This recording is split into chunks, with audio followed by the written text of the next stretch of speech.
Olá, boa tarde. Seja bem-vindo à Sociedade Civil. Estão a crescer os negócios cujas receitas são usadas para dar a resposta a problemas sociais.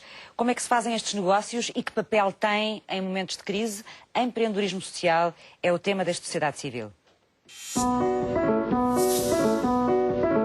O Sociedade Civil de hoje fala sobre o empreendedorismo social. Vamos dar a conhecer dois projetos inovadores que pretendem ter um impacto positivo e implementar a mudança em Portugal. Um chama-se Fast Forward, outro é a Academia Ubuntu. Ambos trabalham com jovens para os prepararem para o futuro e enfrentarem os desafios da sociedade atual.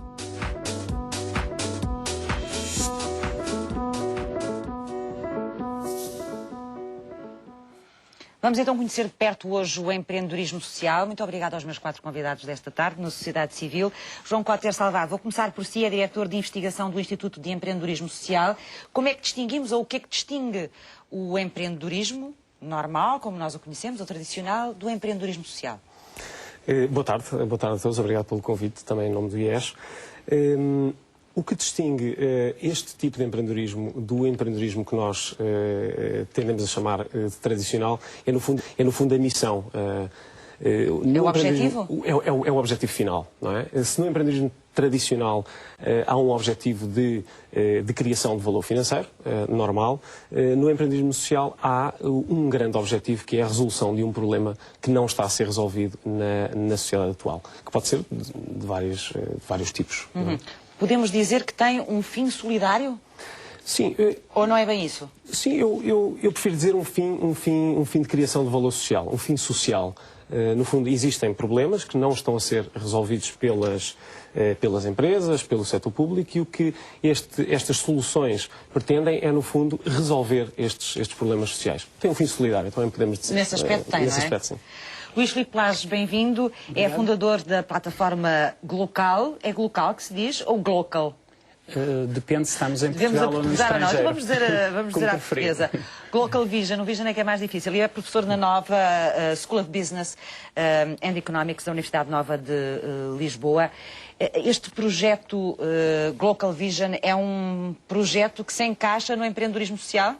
Sem dúvida, é um projeto de dimensão internacional e, no fundo, o que este projeto tenta procurar é soluções positivas que existam já criadas em várias partes do mundo, inclusive em Portugal, e partilhar essas soluções com o resto do mundo para resolver problemas globais e problemas locais. Portanto, a ideia principal é não estar a tentar descobrir a roda, mas tentar descobrir em várias partes do mundo, por exemplo, para tentarmos resolver ou diminuir o problema da pobreza. Que soluções foram desenvolvidas, por exemplo, na Dinamarca, ou numa cidade na Coreia, ou, por exemplo, nos Estados Unidos. E, no fundo, agrupar todas estas soluções e, para quem quiser, em Portugal, por exemplo, se quiser lançar-se neste tópico específico, ver o que há em comum nestas soluções todas que possa ser aplicado em Portugal. E depois, naturalmente, fazer ajustes locais, não é? Porque cada mercado tem as suas especificidades. O empreendedorismo social é uma coisa nova? Eu penso que existiu desde sempre, não é? Desde sempre existiram pessoas com a preocupação de resolver problemas sociais.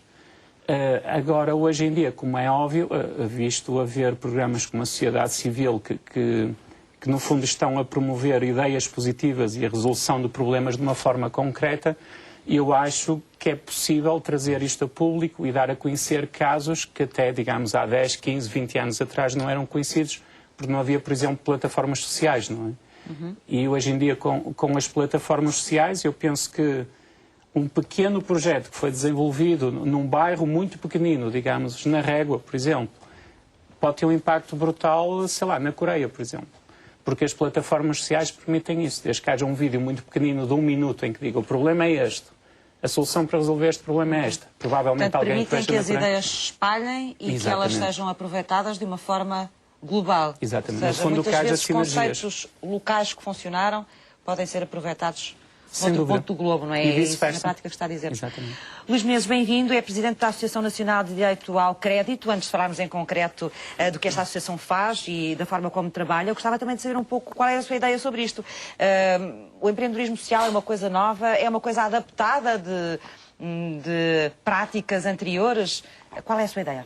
Bem, nova não será, não é? Eu acho que hoje em dia há talvez mais consciência da necessidade de termos soluções deste tipo. É mais praticada? Talvez? Sim, sem dúvida, é mais Por isso se fala praticada, mais mais nela. promovida, é mais necessária também, talvez, e vivemos num mundo onde é mais fácil partilhar ideias e, enfim, depois falarei da minha associação, mas é também uma associação que resultou de uma ideia que foi desenvolvida noutra parte do mundo, muito longínqua e muito longe de Portugal.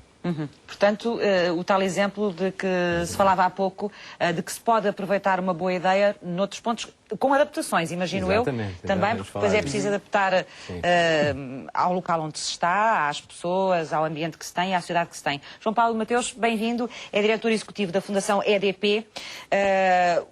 O empreendedorismo social é praticado por esta fundação como, em que moldes?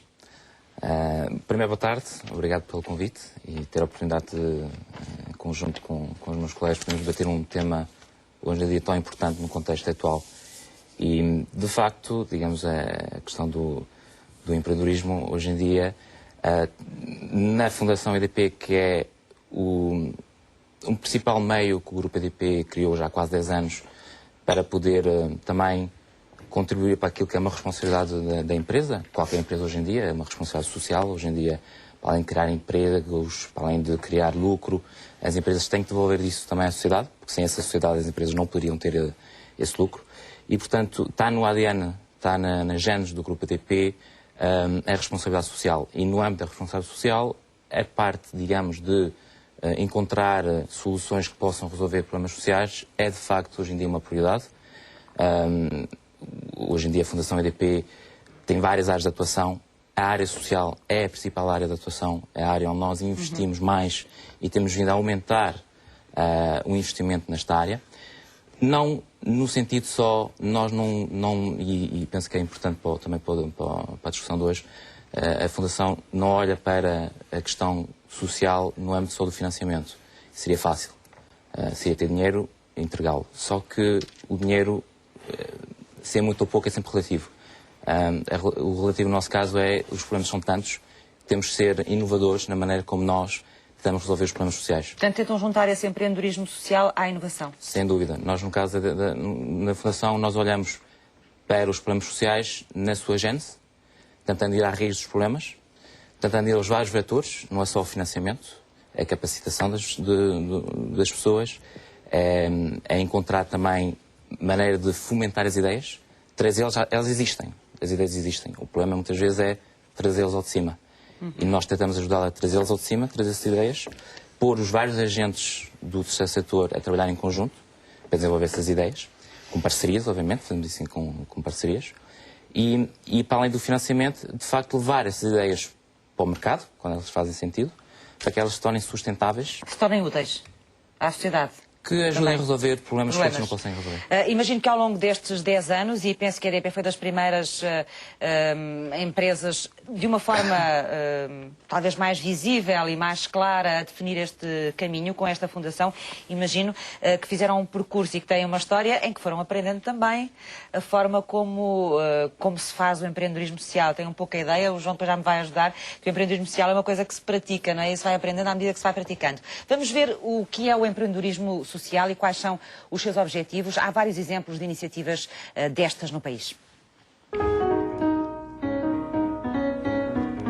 Um empreendedor social tem soluções inovadoras para os problemas da sociedade. Em vez de passarem as responsabilidades para os setores público ou privado, os empreendedores sociais identificam o que não está a funcionar e tentam resolver o problema mudando o sistema.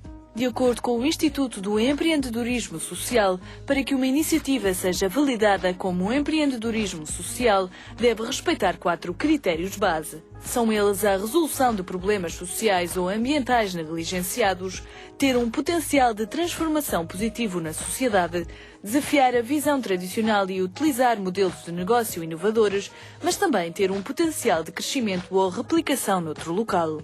Esta é uma temática que tem estado cada vez mais na ordem do dia. Prova disso é que em Terras Lusas até já foi criado um mapa de inovação e empreendedorismo social. Este é um projeto de pesquisa que pretende descobrir e mapear as iniciativas inovadoras espalhadas por todo o país e divulgá-las.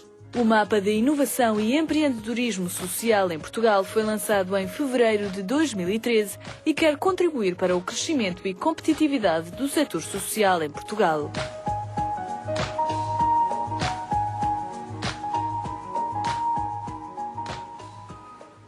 Não sei se quer acrescentar alguma coisa, João, àquilo que foi dado aqui como definição daquilo que é empreendedorismo social, mas considero valia a pena falar talvez de algumas situações concretas ou dar alguns exemplos concretos às pessoas, de forma que elas conseguissem apreender melhor o que é isto do empreendedorismo social. Sim, a definição está bem especificada, mas acaba por ter várias palavras muito difíceis de entender. Vamos simplificar, então. No fundo, o que nós estamos aqui à procura, como eu estava a dizer no início, é de soluções que resolvem problemas. Não é? E esse é um grande primeiro critério, que é esta questão da missão social. Depois há aqui alguns aspectos que têm a ver com a inovação, ou seja, eu tentar ser diferente do que está a ser utilizado neste momento para resolver esse problema, e esse é um outro critério. E, finalmente, há esta questão transformadora. Portanto, o empreendedor social o que quer é que a sociedade seja capaz de resolver problemas. Não é? A solução dele vai ser um pouco um catalisador para que a sociedade, depois dele estar em ação, então consiga, de facto, resolver esse problema. Daí esta questão da transformação social, do impacto social. Finalmente, a questão da escala, que nós estávamos a falar aqui há bocado, que é uma questão extremamente importante, que é os problemas. Vamos pensar na inclusão de pessoas com deficiência, vamos pensar na questão de as crianças não terem hábitos de leitura. Todos estes problemas têm uma escala muito grande, não é?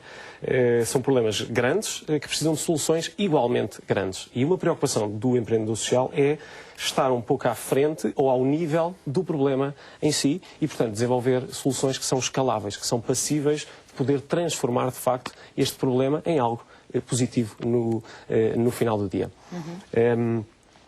Alguns exemplos que podem ser Acho que é importante conhecer as pessoas que conseguem perceber melhor através deles. Sim. Temos vários exemplos e este projeto, o Mapa de Inovação e Empreendedorismo Social, o que pretende é levantar estes bons exemplos em Portugal. Estamos também a desenvolver, o IES, alguma atividade deste género de identificação em Moçambique, mas o que pretende este mapa é, no fundo, projetar estas boas iniciativas. Encontrá-las para que a sociedade as conheça, para poder pegar nelas e para poder levá-las para outros sítios onde há esse problema. Desenvolvemos alguns projetos de identificação destas boas práticas no passado e encontramos algumas destas soluções, e eu queria aqui, até posso falar de algumas que encontramos ou que fomos encontrando pelo caminho.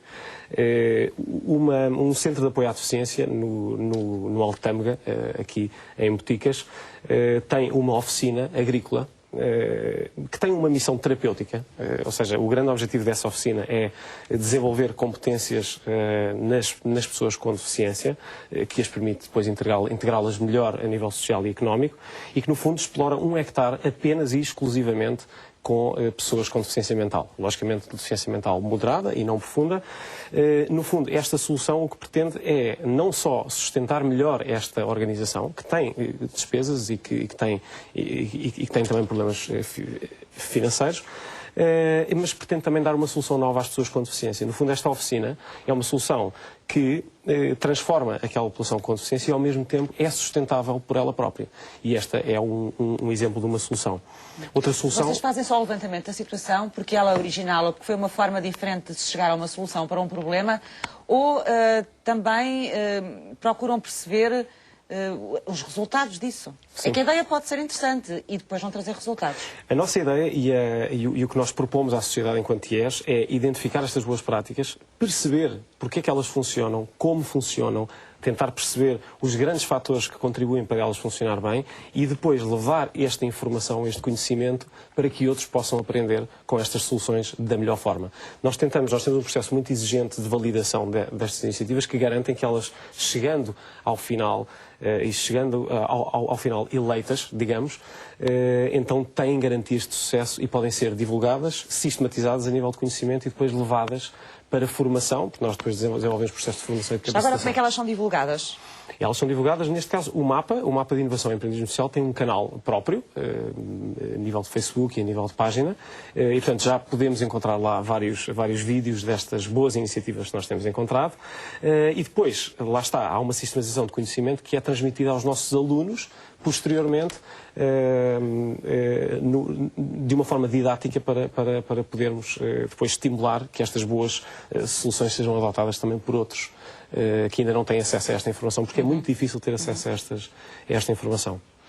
Talvez valha a pena conhecermos um pouco melhor como é que funciona também este projeto, não é? O Glocal Vision, que é, para as pessoas também, de uma forma mais prática, conseguirem perceber o que é que está aqui em causa. Eu penso que é um projeto que, no fundo, mostra na prática o que é a definição que o IES apresentou.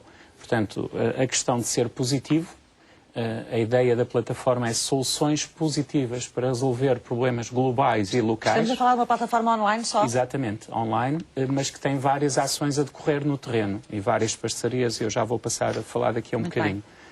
Em várias partes do mundo. Por exemplo, já decorreram ações no Chipre, na Áustria, na Alemanha, na França e várias ações em Portugal. Estão a decorrer neste preciso momento. Ainda ontem decorreu uma, amanhã vai decorrer outra, mas eu posso já falar sobre isso daqui a um bocadinho. Portanto, existe claramente esta dimensão positiva, que era apresentada na definição do IES. Existe claramente a dimensão de ser inovador no sentido de... Quando nós falamos de inovação, por vezes, as pessoas pensam que inovação é criar um novo produto. Mas, por vezes, uma grande inovação é agarrar num produto que já existe e trazê-lo para um novo mercado. E se nós pensarmos numa perspectiva, isto não é só em termos de empreendedorismo social, é também em termos de empreendedorismo. Por vezes, o desenvolvimento do novo produto faz com que o projeto morra.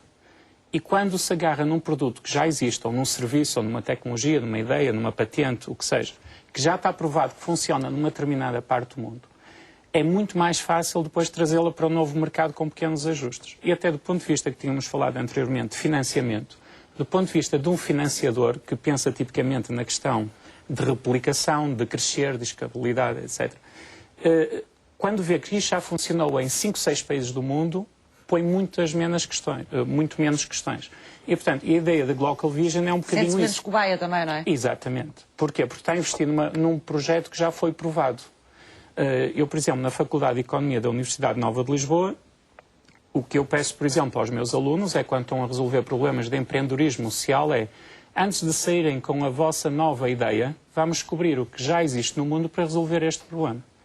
E depois o que é interessante é que ideias que são discutidas no corredor, que muita gente até se ri, não sei o quê, vamos descobrir depois por um aluno da Nova que é canadiano que diz, não, mas isso já existe no Canadá. E depois outro da Rússia diz, não, isso existe em Moscovo. E, portanto, quando as pessoas estão a dizer temos que redescobrir a roda, nós vamos descobrir que na realidade já existe noutra parte do mundo.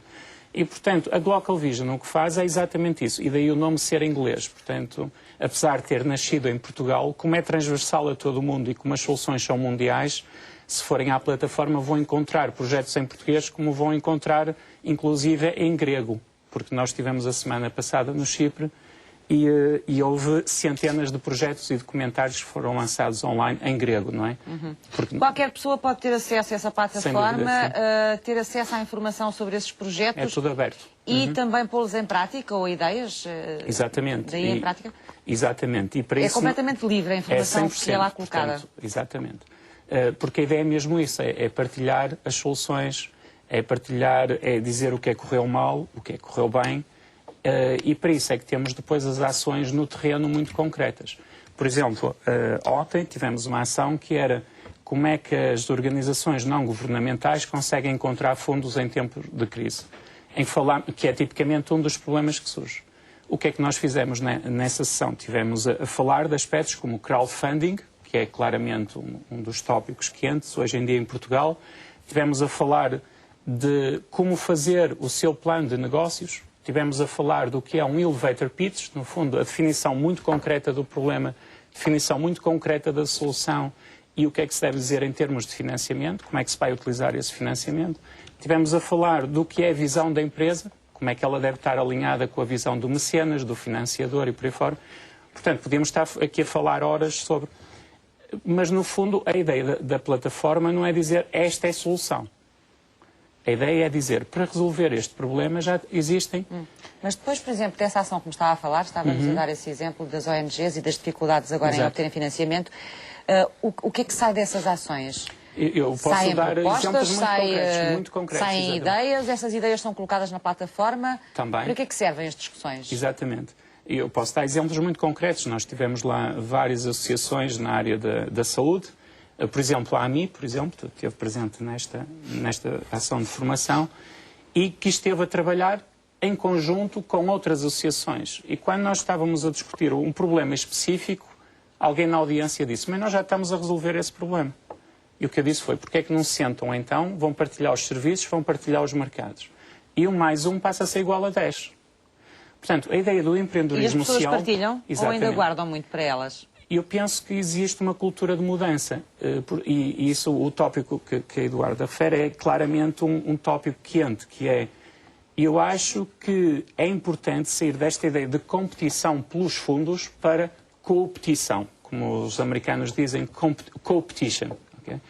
Porquê? Por exemplo, existem vários fundos. Por exemplo, na União Europeia, existem fundos agora na ordem dos 90 mil milhões de euros, para vermos a dimensão que estamos a falar. Se as instituições portuguesas se juntarem, inclusive se juntarem a outras organizações internacionais, no momento que se estão a candidatar ao fundo europeu, a proposta delas é muito mais forte, o valor acrescentado é muito mais forte, o problema que vão resolver é muito mais forte e, por definição, vão se candidatar a um fundo que de outra forma não tinham escala, não tinham capacidade para se candidatar. Portanto, por vezes acontece nesses seminários dizer, mas nós somos concorrentes porque estamos a partilhar os mesmos fundos. E o que eu digo, não. Eu digo, se juntarem, vão ver que o problema que podem resolver é muito maior, vão ver que as soluções que têm para resolver o problema é muito maior e vão-se aperceber que, em termos de poderem crescer, o potencial é muito maior. Se aproximarem, por exemplo, da Fundação EDP, como é óbvio, uma Fundação EDP prefere apoiar um projeto que esteja a resolver o problema de 1 milhão de pessoas em vez de estar a resolver o problema de uma pessoa, não é? Estou a falar dos extremos. Claro, claro. E, portanto, tornam-se projetos muito mais interessantes a todos os níveis. E quando a visão não é local da nossa quintinha, do nosso jardim, do nosso quintal, e temos esta visão global, ainda se torna muito mais interessante, porque saem soluções de todo o mundo para resolver. E é isso que nós estamos a ver. Por exemplo, no Chipre, nós organizamos uma conferência que era sobre o tema Soluções Positivas para encontrar emprego e para criar emprego. A conferência esgotou em 8 horas. Já fizeram alguma sobre isso aqui? Já, várias. E amanhã há outra, está desde já convidada, que vai ser no Instituto Superior de Gestão. Sobre exatamente sobre esse tópico. Que é uma workshop em que as pessoas chegam lá e damos-lhes ferramentas muito concretas. Nomeadamente, por exemplo, quando se está a candidatar a um emprego, já alguma vez pensou que a sua visão de vida deve estar alinhada com a visão da empresa? Não deve dizer, eu sou o centro do mundo e você, como empresa, tem a obrigação de me aceitar. Já alguma vez pensou, por exemplo, em fazer a sua análise dos pontos fortes, pontos fracos, ameaças e oportunidades? Já alguma vez pensou como segmentar o mercado, em vez de estar a enviar 100 mil currículos para todo lado, não é? Já pensou como se posicionar? Tudo isto é terminologia da gestão, que nós estamos habituados a discutir nas escolas de gestão, que são claramente aplicadas a nós mesmos quando nos estamos a candidatar. E, portanto, na plataforma o que fazemos é o sumário desses eventos todos e pomos tudo online, aberto para todas as pessoas que queiram ver. Luís Menezes, o microcrédito é talvez das experiências mais antigas de empreendedorismo social, não sei se é mais antiga, mas das mais antigas por certo. Portanto, fez um caminho grande já. Foi-se adaptando, foi mudando? É diferente hoje de qual que era quando nasceu? Sim, eu gostava de falar do microcrédito e da ANDC exatamente como um exemplo prático de aplicação de um conceito e como da ideia até à sua aplicação prática há muito de inovação e há muita adaptação, porque a ideia do microcrédito foi lançada pelo Muhammad Yunus no Bangladesh há mais ou menos 40 anos. Ora, num ambiente muitíssimo diferente do nosso, portanto num país onde havia muita pobreza extrema, e em que de facto ele percebeu que havia muitas pessoas que não conseguiam mudar de vida porque não tinham acesso ao crédito nem acesso aos bancos. Então inventou este conceito do microcrédito, que é conseguir dar crédito a pessoas que não têm acesso a ele e, com isso, permitir-lhes lançarem um pequeno negócio para mudar a sua vida. Ora bem, o conceito desenvolvido pelo Muhammad, pelo Yunus, em 1976, parecia um conceito muito distante da realidade europeia e da realidade de Portugal. No entanto, em 1998, portanto há cerca de 14 anos... Portanto, bastantes anos depois já do conceito ter sido aplicado. Bastantes anos depois, já mais de 20 anos depois, Era um conceito ainda em Portugal, digamos, não digo que fosse desconhecido, mas não era aplicado, mas houve um conjunto de pessoas, um conjunto de cidadãos que acreditaram, não, em Portugal também há lugar para este conceito de microcrédito, também há pessoas que não têm acesso ao crédito, algumas dessas pessoas têm ideia de negócio, têm capacidade de desenvolver um pequeno negócio, como é que nós podemos em Portugal lançar o microcrédito? E a solução não foi de todo a mesma solução do Bangladesh, porque no Bangladesh o Yunus o que fez foi criar um banco, foi o Grameen Bank, e ele próprio era esse banco que atribuía o microcrédito às pessoas. Ora, isto pareceria à partida uma barreira total em Portugal, porque em Portugal não é possível uma associação de cidadãos passarem a atribuir crédito e a desenvolver uma atividade financeira. É um mercado que está regulado e, portanto, isso é totalmente impossível. Mas este conjunto de pessoas não desistiram nessa primeira dificuldade e pensaram, bem... Foram à procura de uma alternativa. Exatamente, e de uma alternativa que respeitasse a ideia base o espírito do que era aquele projeto. Para a redução da exclusão social e do desemprego. E essa ideia foi, portanto, dizer, não, vamos trabalhar com os bancos que existem, porque o importante não é a parte financeira do negócio, o importante é encontrar essas pessoas, apoiá-las, ajudá-las a pensar e estruturar uma ideia do negócio e depois apoiá-las no processo de obtenção do crédito e no negócio. Foi difícil convencer os bancos a entrarem neste processo ou não?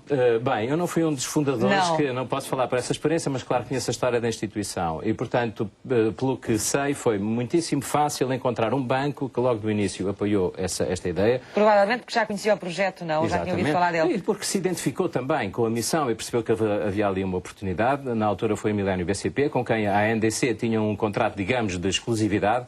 Era o único banco com quem nós trabalhávamos. Hoje em dia trabalhamos com vários bancos, com o BCP, com a Caixa Geral de Depósitos, com o BES, com as caixas de crédito agrícola. Portanto, temos já uma série de parceiros.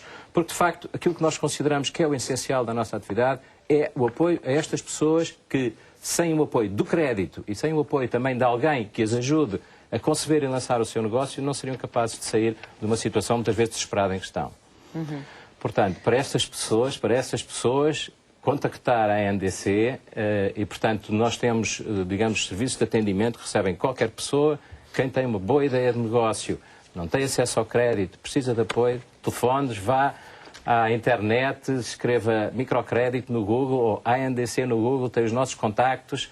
E apoio também, não é? Para apoio. Poder aprofundar o projeto e a ideia, muitas vezes, se for uma boa ideia. O João trouxe um livro do Amado Yunus, não foi? Não sei para onde é que eu mostro, é para ali. É à sua frente. Que fala um pouco desta, não só... Ponham à frente, João. Desculpe, não só do microcrédito, mas depois como é que o microcrédito pode ser, ou seja, como é que estas soluções de combate à pobreza, no fundo o que o Yunus quer é pôr a pobreza no museu, uma missão simples, mas no fundo como é que ele depois desenvolveu outras ideias com base nesta ideia, que é uma ideia de empreendedorismo social, claramente. Não sei se posso deixar...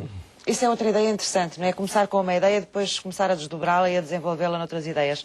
João Paulo Mateus, queria conhecer um pouco melhor a experiência da Fundação EDP também ao longo destes anos. Como é que começaram e onde é que estão hoje? Ou seja, imagino que quando começaram com uma ideia, com alguns projetos, mas fizeram uma evolução, não é? O que era o empreendedorismo social, o vosso, quando começaram e em que ponto é que está hoje, 10 anos depois? Eu também não estive envolvido desde o início, mas conheço bem a história da Fundação EDP e a verdade é que muita coisa mudou nos últimos 9 anos. Mudou muito a maneira como as pessoas olham hoje em dia para o empreendedorismo social, para a resolução dos problemas sociais. Mudou muito também, obviamente... O que é que mudou aí? O empreendedorismo, ou seja, sempre existiu um certo tabu à volta de juntar a palavra social com a palavra ou com a palavra negócio, receita, exatamente, como falávamos há bocadinho. Havia um tabu sobre isto. Receita. E ele existe, ele não desapareceu. Eu acho que o interessante é exatamente que estamos a avançar mais num caminho que eu acho que tem que ser esse o caminho. O social tinha que ser sempre uma coisa gratuita que não acrescentasse valor, é isso? Em termos económicos? Tinha que ser quase uma assistência, tinha que ser na base do Era mais a caridade? Era a base da caridade, era a base da filantropia, do mecenato. Não tinha que ser sustentável, no fundo, que Correto. não gerava receitas. Ou seja, havia uma necessidade para tentar resolver um problema, precisava-se de fundos, e se bater à porta de alguém, essa pessoa entregava o fundo porque achava que estava a contribuir, a fazer o seu contributo, e era assim que as coisas funcionavam muito. Estou a generalizar, obviamente, mas digamos, generalizando... Mas temos simples e percebemos todos, não é? Hoje em dia não é isso. Hoje em dia evoluímos muito aí. Acho que cada vez mais as pessoas percebem que o terceiro setor, o setor que não é o Estado nem o privado, tem que se inovar naquilo que são a procura de soluções para implementar ideias, porque ideias não faltam. E a experiência da Fundação DPI é clara, ou seja, não é por falta de ideias que não existe algo a fazer no setor social. Mas estava-me a dizer, eu interrompi, portanto, que houve várias coisas que mudaram nestes 10 anos. Uma delas foi essa, o conceito do que é o empreendedorismo social, a forma como se encara. E como se encara. Por outro lado, também mudou muito, obviamente, o contexto do país, não é? O contexto do país, do que era há 9 anos atrás, do que é hoje, é totalmente diferente. No atual contexto, o empreendedorismo social ganha ainda mais relevância. Ganha oportunidade, é isso? Ganha oportunidade, mas ganha desafios também. Porque, obviamente, os recursos são escassos. Se tornar mais profissional, no fundo, não é? Mas temos, por exemplo, obviamente, o Estado de Providência está em crise, toda a gente sabe isso, acho que é evidente, não é preciso discutir muito. Há novos problemas de exclusão social que aparecem todos os dias, não é só pobreza, há outros problemas, inovação e migração, existe outro tipo de problemas que vão surgindo no âmbito desta crise. Há o problema de emprego, obviamente, e o empreendedorismo social tem que ser igual à criação de emprego também. Não há que ter medo de dizer. Empreendedorismo social é igual a criar emprego. E obviamente, há a necessidade de tentar transformar pessoas que sejam um passivo para a sociedade em pessoas que peguem nas suas ideias ou em que haja plataformas, meios que ajudem essas pessoas a desenvolver essas ideias e a transformá-las de passivos para ativos sociais, contribuintes para a sociedade e que se revejam também no papel que estão a ter para a sociedade. No caso da Fundação, já agora, quer dar-nos alguns exemplos?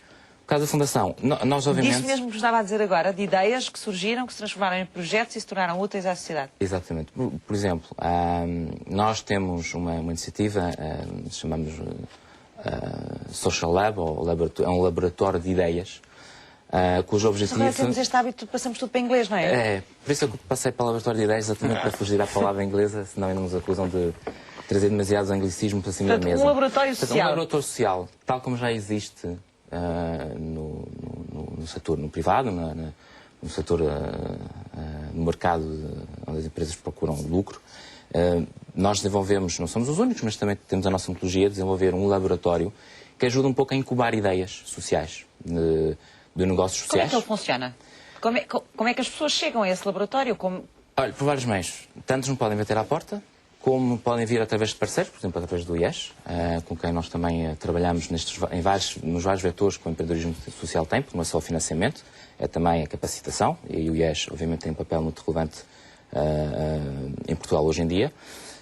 Através de programas conjuntos, ideias surgem-nos de vários lados. Nós próprios, às vezes, temos ideias que pomos em cima da mesa, e a partir daí é tentar fazer uma seleção de ideias, daqueles que fazem sentido, que numa ótica de negócio social. Ou seja, numa ótica de ela tem que competir no mercado, tem que ser autossustentável, embora possa ter necessidade de um investimento inicial e um esforço inicial, o modelo de negócio tem que ser sustentável e tem que ter como principal objetivo também, na sua gênese, um problema social.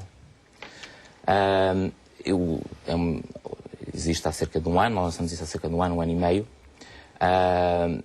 e em termos de resultados temos tido bons resultados. Já lançamos 3 projetos. Um projeto chamado Projeto Marias.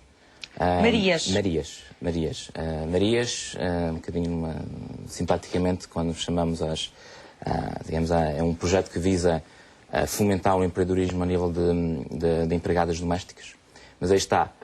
Porquê é que não é um negócio? Há negócio, obviamente, há agências de contratação O objetivo não é esse. O objetivo é, num dado território onde existem problemas sociais, onde existe, provavelmente, oferta de pessoas que querem trabalhar, mas não têm os meios de desenvolver suas capacidades e não têm meios de chegar ao mercado, porque o mercado não o procura nesse sentido. Nós criamos uma plataforma que visa criar oportunidade entre essas pessoas a oferta e a necessidade, ajudando procura. naquilo que é depois toda a parte administrativa, burocrática, e tentando transformar essas pessoas que não contribuíam para o seu lar familiar, que eram passivo para a sociedade e para o Estado, em pessoas ativas, que têm um trabalho e que contribuem para a sociedade. Esse projeto está a ser desenvolvido ainda? Já está a ser posto em prática? Ele está a ser posto, o piloto arrancou na Amadora, há cerca de um ano, se não estou enganado, também com o apoio do IES. Temos cerca de 50 Marias já inscritas e cerca de 100 e poucos clientes, se não estou enganado. E o objetivo agora é tentar, isto é um piloto, o laboratório serve para isso, para testar a ideia. Não nos podemos esquecer, e mais uma vez não podemos ter medo das palavras da gestão. Quando falamos de inovação social, temos que pôr a palavra risco no meio.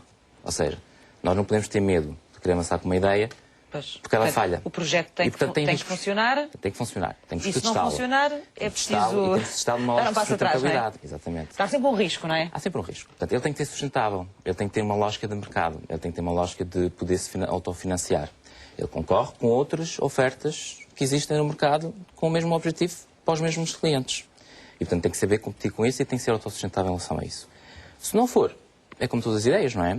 Umas nascem, outras morrem, mesmo no Mas setor agora privado. estou curiosa para saber quais são os dois outros projetos que estão a ser trabalhados ou que saíram já do laboratório. Certo. Tivemos outro projeto que existe e que está a desenvolver-se em Leiria, que é o chamado Projeto Speak, Falar.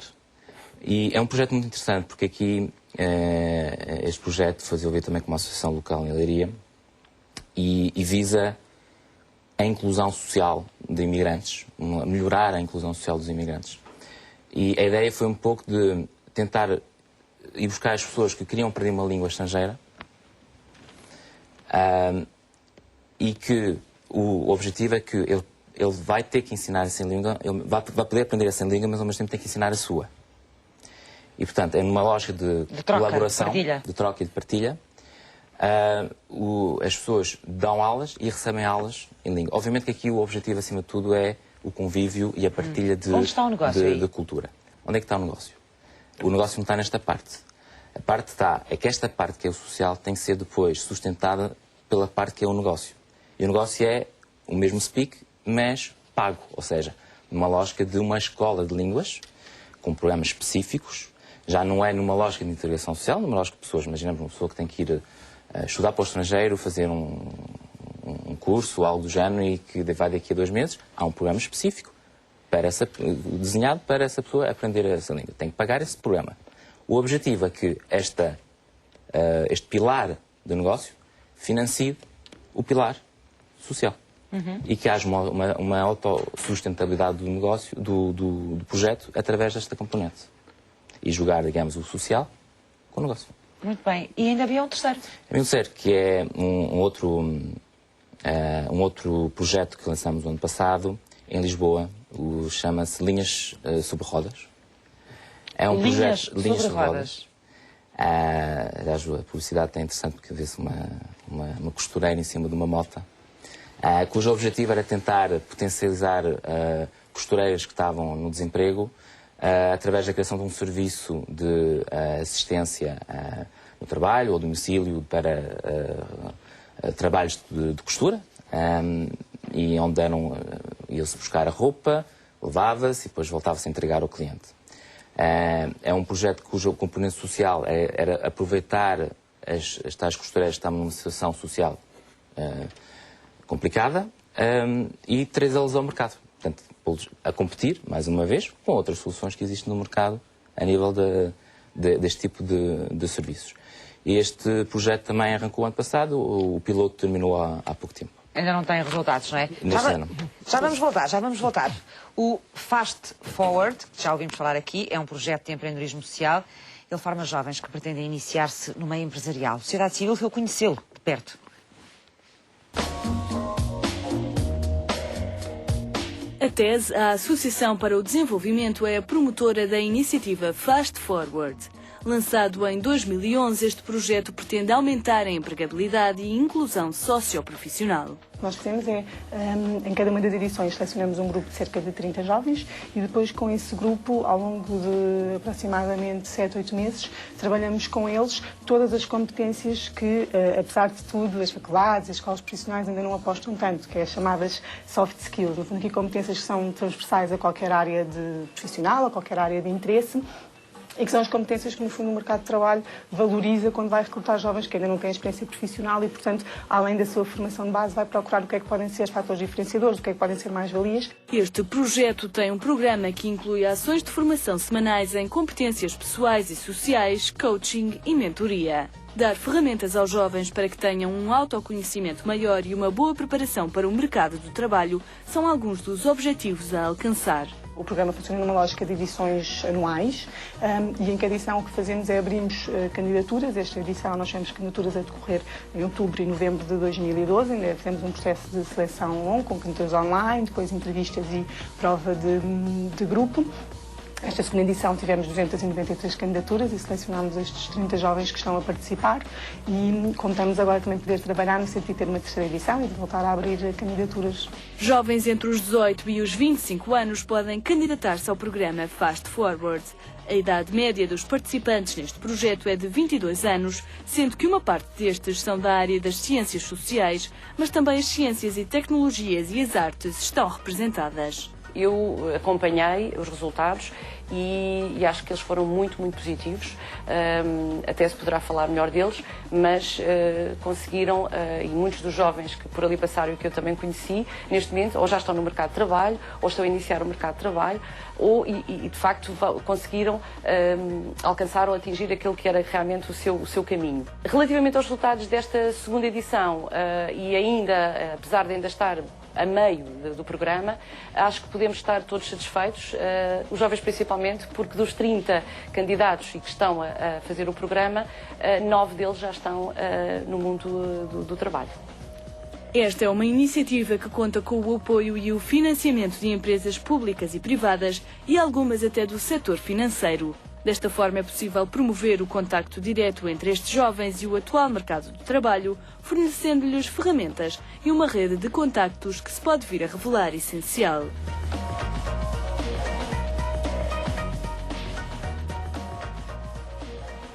É mais um exemplo de um projeto de empreendedorismo social. O Luís Menezes queria acrescentar coisas em relação àquilo que o João Paulo estava a dizer anteriormente, antes da reportagem, não é? Sim, exatamente. Queria fazer um comentário sobre a questão da inovação, porque ao mesmo tempo eu acho que a inovação é muito importante e a inovação social, tudo o que possa vir daí é de facto importantíssimo, são muitas vezes até ideias de ruptura.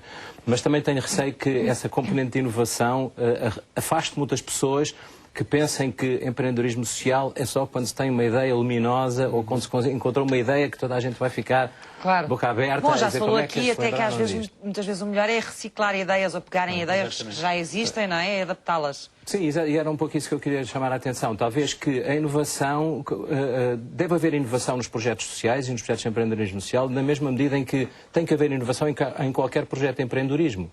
Nenhuma empresa tem sucesso também se não conseguir inovar, ou nos produtos, ou nos processos de fabrico, ou nos mercados a que se dirige. Portanto, a inovação deve ser uma componente de qualquer projeto e, portanto, os projetos de empreendedorismo social também devem ser projetos, não deve haver receio de lançar projetos, enfim, que já tenham sido aplicados até mesmo em Portugal. Eu acho que com certeza aí também é capaz de funcionar um pouco o palavrão inovação, não é? As pessoas vão falar inovação, o que é isto? Posso falar um Às vezes é só um bocadinho, é uma diferenciação, não é? Do produto, não é mais do que isso. Eu penso que existe uma grande confusão entre o que é uma ideia e uma inovação.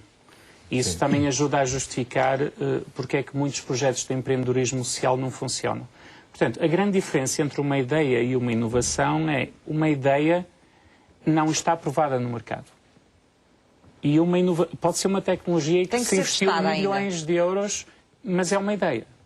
Enquanto não se tem o primeiro cliente, enquanto não, o que nós chamamos go-to-market, enquanto não entrou no mercado, enquanto alguém não adotou aquele serviço, aquele produto, aquela tecnologia, é apenas uma ideia. A inovação é uma ideia que funciona no mercado. E, portanto, e aqui entra a dimensão de sustentabilidade. Agora, a questão é, funciona uma vez ou funciona ao longo do tempo? E aí é uma inovação sustentável. E, portanto, eu acho que é realmente aqui a grande questão no empreendedorismo social. É que muitas vezes as pessoas pensam que têm uma ideia para resolver um problema, é uma ideia positiva, é uma solução positiva, mas depois esquecem-se que tem que haver receitas para aquilo ser sustentável. Eu costumo dizer que a diferença entre um idiota e um gênio é muito pequena. O idiota é aquele que apresenta ideias. No dia em que o idiota consegue provar que a ideia funciona no mercado, passa a ser o gênio. E, portanto, é uma questão de segundos. É naquele momento em que arranja o primeiro cliente. Passa a ser gênio. Até lá, todo mundo diz que é um idiota porque é apenas uma ideia. E, portanto, eu acho que o grande desafio para os empreendedores sociais é converter as ideias em inovações sustentáveis, não é inovações, inovações sustentáveis ao longo do tempo. E agora, fazendo a relação com o que o João tinha falado na questão do financiamento. Se não for sustentável ao longo do tempo, vai estar dependente de apenas um financiador. E depois a questão do projeto é um projeto em que a visão deixa de ser a visão da organização ou do grupo de pessoas que criou aquele projeto e passa a ser a visão do financiador. E, portanto, o seu caso foi um excelente exemplo. Começou por ter o apoio de um banco ou apenas um parceiro, mas ao longo do tempo começou a ter vários parceiros. E é isto que é esperado do empreendedorismo social, é que se consiga separar de um único parceiro, que se torne sustentável ao longo do tempo e que cada vez mais vá na resolução do problema a que se tinha proposto inicialmente. E, idealmente, como tínhamos falado, o caso do Mohamed Yunus. O João vai falar. Tem um pouco a ideia de que as pessoas ideias têm, não é? Aliás, o João Paulo já falou aqui várias vezes, há muitas ideias. Às vezes têm muita dificuldade depois em perceber, por um lado, como é que as concretizam na prática e, por outro lado, o mais difícil, como é que as tornam sustentáveis. E como as comunicam também. Eu acho que muitas das ideias morrem. Eu vou dar um exemplo muito concreto. Ontem tivemos uma workshop para organizações não governamentais e PSS e eu pedi às pessoas que lá estavam presentes para sumarizar, é o que nós chamamos um elevator pitch. Eu peço desculpa ser em inglês, mas não há tradução para português. Não há tradução, de certeza. Vamos fazer um esforço para as pessoas, para todas elas perceberem. O elevator, porque é que lhe chama elevator pitch? Porque basicamente no momento em que se está num elevador com um investidor, tem-se 30 segundos para o convencer. E ele sai do elevador e depois vai decidir se quer apoiar o seu, neste caso, projeto social ou não. E, portanto, como é fácil. E toda a gente ficou mas com a imagem. Não há uma terminologia que diga o que é elevator. São os 30 segundos de elevador, não é? Exatamente. E então eu pedi à audiência, que estava lá, portanto estavam dezenas de organizações não governamentais, para fazer um elevator pitch da sua organização. E é uma coisa muito simples. Tem que me dizer em 10 segundos qual é o problema que estão a resolver, em 20 segundos qual é a solução, e depois em 10 segundos o que é que precisam e o que é que vão fazer com o que lhes vai ser dado. A, B, C. Portanto, isso obriga a um grande esforço de síntese. Exatamente. E de afunilar o que é essencial, exatamente, não é? Ou seja, ter o foco no que é essencial. Exatamente. Isso é o que é difícil para as pessoas fazerem. É o que 99,9%... Dispersam-se mais, têm dificuldade em encontrar o foco. É o que 99,9% do empreendedor social não consegue fazer. E depois existe um grande desafio, que é, no momento em que se chega, por exemplo, para se pedir um fundo, as pessoas não têm tempo. Era um bocadinho o que o João está a dizer. Aparecem milhares de projetos em cima da mesa de qualquer que seja a instituição. Aquela pessoa tem uma manhã para analisar os projetos. Tem 800 projetos à frente. Se a pessoa não tem um elevator pitch, não é humanamente possível ler 800 projetos. Se tiver um elevator pitch... Se eles estiverem dispersos e se as ideias essenciais estiverem perdidas no meio. E, portanto, eu acho que morre logo aí. A maior parte dos projetos morrem logo aí, que é não sabem fazer o elevator pitch e logo não dá para passar o passo a seguir, que é o plano de marketing, e depois vem o plano financeiro e o plano de negócios. Portanto, morre logo à partida. E como é que as pessoas podem ser ajudadas a esse nível já agora, para aprenderem a fazer isso melhor? E eu acho que o IES teve João vai dizer-nos. Teve aqui este fim de semana um bootcamp no qual eu estive presente, por acaso foi coincidência, em que tivemos a fazer curiosamente... O Instituto pode ajudar nesse aspecto. Sim, eu penso que sim, não é? Tentando ser humilde em relação ao nosso trabalho. Há diferentes fases de evolução de uma ideia para ela chegar, para ela depois ter sucesso, passar da ideia a um teste, passar do teste à implementação, passar da implementação depois a escalar, não é? A expandir-se. E o IES o que pretende é ajudar as iniciativas ao longo destas fases todas, não é? Uma fase essencial é esta fase da ideia, porque as pessoas querem... estou tão preocupado com este problema, como é que eu faço? O que é que eu hei de fazer, não é? Imaginando que uma pessoa está muito preocupada, por exemplo, com a obesidade infantil, não é? O que é que eu hei de fazer para resolver este problema? Que é um problema gravíssimo que existe em Portugal. Cerca de um quarto das crianças têm este problema em Portugal. Dou um exemplo de uma empreendedora que desenhou uma solução para esse problema. E o processo é muito simples. Eu tenho que pegar no que eu gosto de fazer, no que eu tenho competências para fazer e juntar isto a um problema. E às vezes as paixões e as competências podem ser muito muito vastas, não é? Eu vou dar um exemplo. Este exemplo que eu dei agora é o exemplo da Vitamimos, uma professora do ensino básico que gostava de culinária e que estava preocupada com a obesidade das suas crianças. E decidiu criar uma solução de workshops básicos em nível escolar para ajudar as crianças a saber fazer sopa.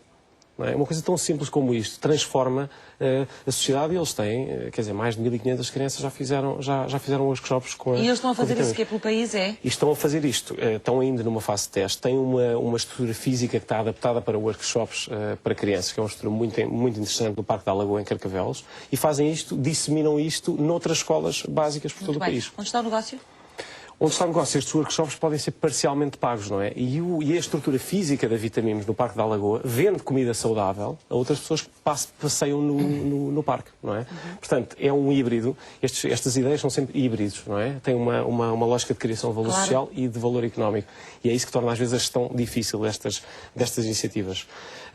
Portanto, isto, para voltar ao início, há uma necessidade grande de formação e de capacitação. Nesta fase inicial, quando a pessoa quer encontrar uma ideia e não consegue, de facto, pô-la em prática. E estes 2 dias de formação, de 48 horas de formação... Como é que as pessoas podem procurar essa formação? Podem pedir ajuda nesse sentido? No nosso site estão muitas informações. A formação chama-se Bootcamp. Peço imensa desculpa, voltamos a falar de uma coisa.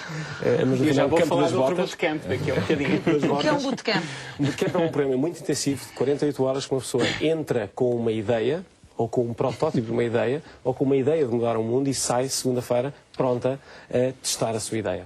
E vocês estão a fazer isso pelo país, é ou não? Estamos a fazer isto. Tivemos uma edição este fim de semana, que o Luís esteve presente, em Cascais. Qualquer pessoa se pode inscrever? Qualquer pessoa se pode inscrever. Qualquer idade? De qualquer idade. A vencedora, para dar um exemplo, a vencedora do Bootcamp de Vila Real, e estes programas têm um apoio muito grande da Fundação EDP, há um em Vila Real e haverá um em Peso da Régua. Tropa, tem alguma coisa de tropa, isso não? Tem uma linguagem bélica, este Bootcamp. Portanto, as pessoas são obrigadas a focar... não é? De uma forma positiva, As pessoas têm a obrigação de se focar muito neste problema que querem resolver, nas suas paixões, nas suas competências. Acordam às 6h30 da manhã para fazer judo com a Escola de Judo Nuno Delgado, que é um projeto social. No domingo acordam às 6h30 da manhã para fazer rugby com a Escolinha de Rugby da Galiza, outro projeto também apoiado pela Fundação EDP. Não é qualquer pessoa que se adapta a isso, ou é? Eu vou-lhe dar um exemplo. A nossa vencedora do Bootcamp de Vila Real do ano passado, de setembro, é uma pessoa de 72 anos. Portanto, qualquer pessoa pode mudar o mundo, não é? Devia estar aqui neste programa hoje. Deveria estar, podia estar. Eu posso construir num bootcamp, no conceito de bootcamp, que eu acho que é um conceito muito poderoso, e eu acabei por estar inspirado, porque o projeto que eu apresentei lá no bootcamp, todos nós temos de desenvolver um projeto, não é? E eu e a minha equipa, que éramos 4, saímos com um bootcamp que é para mulheres empregadas com mais de 35 anos que estão em situação de desespero. E, portanto, já temos datas e tudo. De 7 a 9 de junho, vamos para uma aldeia em Portugal, provavelmente a Aldeia da Luz, que é, no fundo, para, digamos, voltarem a ver a luz. É um bocadinho essa a ideia. E sair da situação de desespero. Portanto, o primeiro dia é um dia de choque, em que vão para o meio do mato e têm que sobreviver. Vão ser recebidas por uma mulher inspiradora, que teve na depressão e que hoje em dia é uma mulher de sucesso, inclusive nos mídias. Depois, no segundo dia, recebem ferramentas na área de vamos para a frente, muito inspiradoras, vamos ultrapassar os obstáculos, etc. E depois, no último dia, no terceiro dia, é go to market, que é a ideia de nós já temos as ferramentas, já estamos cá em cima e agora vamos conquistar o emprego. E saem de lá, por exemplo, a saber técnicas como, por exemplo, como ter um currículo vitae diferente. Por exemplo, fazer um pequeno vídeo. Como fazer um vídeo criativo. Como com as suas qualidades conseguirem conquistar o mercado. Mas passa muito um bocadinho por este conceito de bootcamp como é que se tornam visíveis de novo, não é? E deixam de ser invisíveis, que esse é um dos problemas de muita gente, nomeadamente quando perde o emprego, mais até das mulheres ainda. E quando estão deprimidas, não é? Eu gostava de fazer um pequeno contraponto, pode ser? Claro, sim. Porque o bootcamp, o conceito de empreendedorismo social, que eu não quero menosprezar nada disso, acho que todas essas iniciativas são fundamentais, mas gostava de falar um bocadinho, e acho que serve de contraponto a essa experiência, da experiência da minha organização. Claro. Porque é uma organização que já tem uma data de anos, criada noutro contexto, e tentei olhar um pouco para trás e ver o que é que pode ser o segredo da longevidade da nossa organização, porque O grande problema é que muitas vezes tem-se uma boa ideia, consegue-se ainda implementá-la, chegar ao terreno, mas depois não se consegue vencer, digamos, aqueles primeiros anos, não é? Não consegue resistir aos primeiros anos da prova do mercado. E olhando para trás, digamos, para a nossa associação, ela seguiu de facto um modelo bastante diferente, não teve formação em empreendedorismo, não teve bootcamps, não teve... Mas é um modelo que ainda hoje em dia tem outro tipo de acompanhamento, pode ser aplicado. Porquê? Mas o que está a dizer é que é um acompanhamento mais duradouro até certo ponto, não, eu digo, o conjunto de pessoas que organizaram, em primeiro lugar, foi um projeto coletivo. Quer dizer, não foi um projeto de uma pessoa, de um empreendedor, foi um projeto de um grupo de pessoas que acharam que esta ideia fazia sentido. Desde o princípio, criaram uma associação, pronto, que chama e funcionam dentro dessa associação de uma maneira democrática. E repare, isto parece muito fácil, mas, enfim, parece muito fácil, mas não é. Mas é também uma escola de cidadania, uma escola de participação democrática. E, portanto, há, digamos, uma mais-valia num projeto coletivo como foi o nosso, que também deve ser valorizado, penso eu. Claro. E porquê é que ela durou estes anos todos? Muitas coisas estão aqui a falar, porque soube escolher parceiros, porque soube também preocupar-se com a sua sustentabilidade. Temos um apoio importante do Instituto de Emprego, que sempre tivemos, mas temos apoio de empresas também, temos apoio dos sócios, dos associados, procuramos crescer como associados. Não ficou limitada nem afeudada, se quiser, à geração dos seus pais, dos patrocinadores, teve várias direções ao longo deste período. De qualquer maneira, um método não exclui o outro, não é? Exatamente, é isso que eu queria dizer. O que eu queria dizer já vamos regressar, vou ter que lançar a próxima reportagem e vamos já voltar. Agora vamos descobrir a Academia Ubuntu, já falámos dela aqui também, no arranque do programa, um projeto dedicado aos filhos dos imigrantes nas áreas da formação e também da liderança. Ubuntu é um termo sul-africano que significa acolhimento, respeito, entreajuda, partilha, comunidade e generosidade. A Academia Ubuntu é uma iniciativa do Instituto Padre António Vieira, que começou em 2010 em Lisboa. A Academia Ubuntu é um programa de formação para a liderança para jovens provenientes de contextos de exclusão social, com o objetivo de os capacitar para uma liderança servidora junto das suas comunidades e de que de alguma forma isso se reverta e gere valor para as próprias comunidades através da capacidade que também ao longo do programa é criada para que possam ser protagonistas e promotores de projetos de empreendedorismo social a favor das suas comunidades. O objetivo desta academia prende-se com a capacitação e a integração de jovens descendentes de comunidades imigrantes em Portugal. Para isso, são estudados os discursos e a história de vida de algumas figuras históricas da sociedade atual. Portanto, não só utilizar o nome na Academia Ubuntu e o conceito, mas utilizar também as próprias figuras que o preconizaram, o Nelson Mandela, o Desmond Tutu, também o Martin Luther King, embora não esteja ligado a esta história, mas a história dele também tem todo um perfil de liderança servidora em torno desta questão, ou muito aproximado.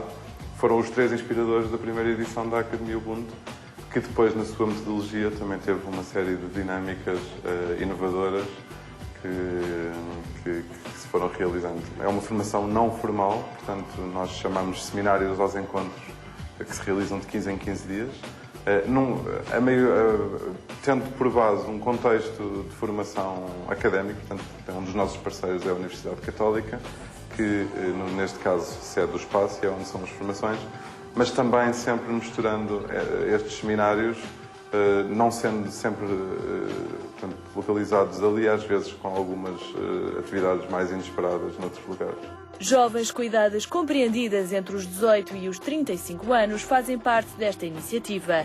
Estes são selecionados a partir de propostas apresentadas por escolas, associações de imigrantes ou outras instituições. Nesta segunda edição da Academia estamos a trabalhar com 75 jovens em Lisboa e 35 no Porto.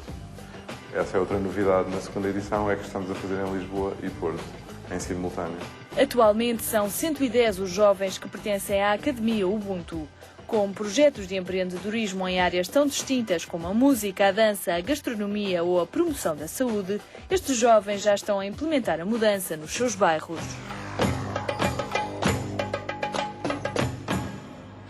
Não sei se queria acrescentar ainda, Luís, alguma coisa em relação à questão do microcrédito que me estava a falar e a forma como funciona, o método que é utilizado pelo microcrédito. Sim, apenas dizer que é importante nós conseguirmos, digamos, criar uma organização que seja sustentável. E, portanto, encontrar as várias formas de alianças. Mas acha e que este tipo de ações não são sustentáveis, é isso? Sim, não, eu acho que são sustentáveis, mas eu acho que há também, era um pouco, isso queria dizer, há também um outro público, não é? Pronto, o empreendedorismo é muito, obviamente, para a geração das pessoas que saem da universidade ou que estão naqueles primeiros anos de desemprego. Mas nós não podemos esquecer 1 milhão de desempregados, não é? Com idades muito mais avançadas, alguns deles, e sem as mesmas capacidades até, e nós vemos isso até na nossa atividade do microcrédito. Temos vários milhões de pessoas que estão na situação de aposentadas ou de pré-reformadas e portanto, temos um potencial enorme na nossa sociedade. Não podem ser metidas todas no mesmo funil. Pode também intervir no terceiro setor e na economia social. Pegando nas suas palavras, eu não tenho dúvidas que nós, se calhar, estamos aqui a generalizar um pouco, ou seja, estamos a pôr debaixo, ou melhor, generalizando, estamos a focar, se calhar, um bocadinho naquilo que é empreendedorismo social igual a negócio social. Não é verdade, atenção. E há pouco eu dizia que muita coisa mudou ao longo destes últimos 10 anos, mas há coisas que nunca vão mudar, que são difíceis de mudar. Ou seja, o negócio social é uma solução para alguns problemas. Não vai ser solução para todos os problemas. Vai continuar a haver espaço para, e se calhar aí falando um pouco mais de um pilar que não falamos se calhar tanto até agora, apesar do... Temos aqui o Luís do microcrédito, não falamos muito sobre a componente de financiamento. A verdade é que falamos muito sobre o pilar das ideias, como ajudar a fazer nascer as ideias. Falamos muito também no pilar da capacitação. Dar às pessoas que querem desenvolver ideias... Ferramentas até de gestão e conhecimento que lhes permita avançar com isso. Se calhar não falamos tanto sobre o financiamento, e a questão do financiamento é que aí é que se calhar já temos que ter alguma atenção quando falamos em negócio social versus terceiro setor. Não é tudo. Ou seja, há um espaço para negócios sociais. Eu acho que cada vez mais há espaço também para modelos híbridos. Onde o tentar resolver uma emergência social ajuda a desenvolver um negócio social. E isso tem que ser sempre procurado, não há dúvidas. Porque a única maneira que as instituições têm, os projetos têm-se, de se libertar da amarra do financiamento que, se ele já é difícil no setor privado, como sabemos, é ainda mais difícil no terceiro setor, hoje em dia. Portanto, é óbvio que é importantíssimo que as instituições consigam dar esse passo à frente e ir para um caminho de sustentabilidade, mas temos que ter noção que há projetos que não conseguem, que visam, digamos, uma maior emergência social e que têm que ter apoios. Agora, a questão é que também nos apoios há muita coisa que está a acontecer.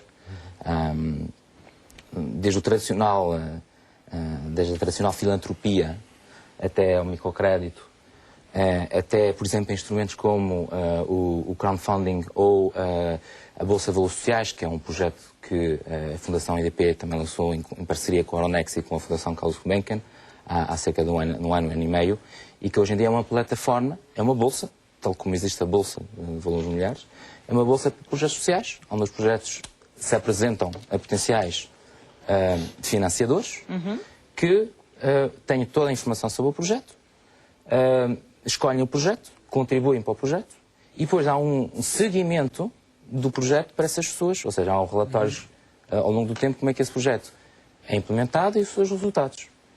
E, aliás, resultados é talvez para mim sim também uma das grandes diferenças versus o que era há 10 anos atrás. Independentemente da maneira de financiar, seja filantropia mais pura, seja mercado, seja bolsa de valor, seja microcrédito, hoje em dia uma grande diferença é quem financia, independentemente do instrumento, quer saber os resultados.